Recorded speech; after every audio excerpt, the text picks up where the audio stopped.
How you doing, guys? I was watching Mike and Kim last week. Mike had done a video on Jehovah's Witnesses' take on paradise. And it got me thinking because I'd always wondered about that. Their view of paradise, their fantasy versus the reality of the situation. Let's face it, we've all seen the artwork, we've all read the Watchtower articles. 1 minute you've got fireballs raining down from the sky, demolishing every city, people running for their lives, killing each other, earthquakes, vaporize everybody. Next picture, you've got a group of witnesses walking away from a fiery city, one little girl pointing, I don't know to what. In the next picture, a serene setting, beautiful houses, beautiful landscape. Jehovah's Witnesses trade in their cheap Goodwill suits to start dressing up like Farmer Brown. If you've noticed, they're all dressed up in overalls and banana hats. I don't like overalls. Everybody's sitting there all pasted. Remember the pasted smiles at the Kingdom Hall? They're all pasted smiles there too. Everybody's all happy, smiling. Tigers walking around, petting tigers, petting wolves. One girl's riding an elephant. One kid's feeding a hippopotamus. No, that's Darrow stealing a kid's Big Mac. But the one thing I noticed in all of this, where were the dogs and cats? You telling me man's best friend is not going to make it to paradise?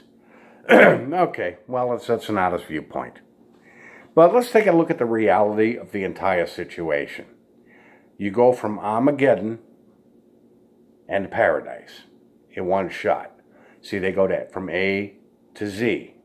But they neglect everything in between.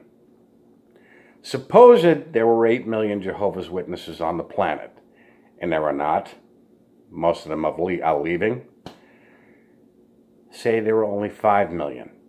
Now, all of them are not going to make it into paradise, are they? So now there's only a few million Jehovah's Witnesses on the entire planet. You're talking about a 1,000-year reign to clean this planet up, be raised to perfection while people are being resurrected. Okay, cities are demolished, dead bodies everywhere. Oh no, the birds are going to clean those up. Okay, let's skeletal remains.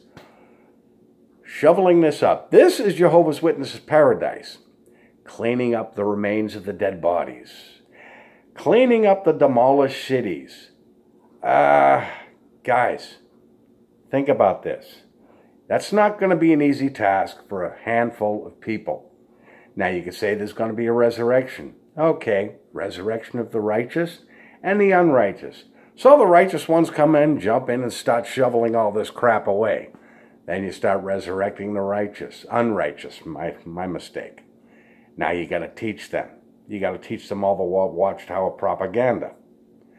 So what if they don't really feel like jumping in and cleaning up this mess?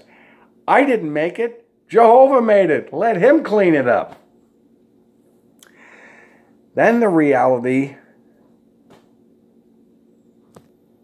of the scare tactics.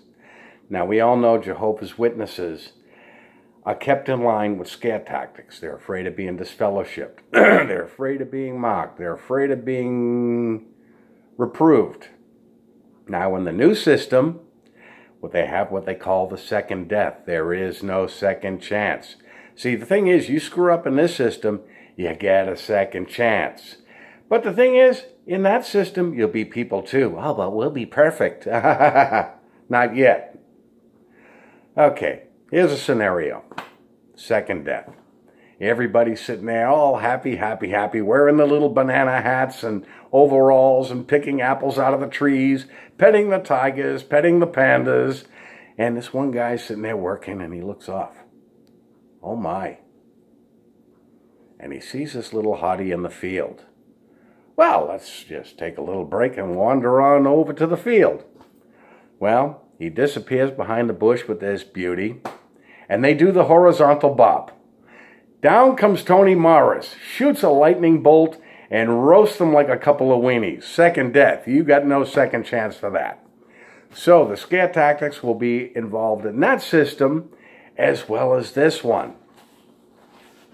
Looking at that pasted smiles, thinking that only Jehovah's Witnesses are going to survive into the next system.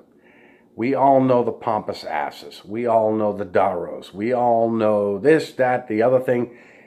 You could say, yes, but they'll be perfect.